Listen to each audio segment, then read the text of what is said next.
আসসালামু আলাইকুম। বিটরুট অনেকে জানেন, বিভিন্ন সময় বিভিন্ন ভিডিও করছি, কৃষকও করে। বলছি যে একদম মূলার মতো দেখতে এবং মূলার মতোই চাষাবাদ, খুব একটা যত্নের প্রয়োজন হয় না। দেখেন পাতাগুলো কীরকমের, এখনও সুন্দর আছে পাতাগুলো। তো এই যে বিটরুটটা যে হয়েছে তার একটা নমুনা দেখেন, যে কৃষক চাষ করে কিন্তু কৃষকের বীজ নেই।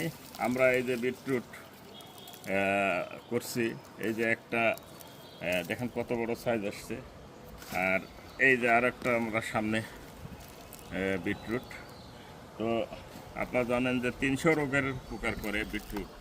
তো সেই জায়গা থেকে এই বিটরুট আমরা খুব ইজিলি চাষ করতে পারি এবং এর থেকে যে 300 রোগের উপকার পাওয়া যায়, 300 রোগের কাজ করে, সেই কাজটাকে আমরা আমাদের শরীরের জন্য উপকারে আনতে পারি। তো ধন্যবাদ সকলকে।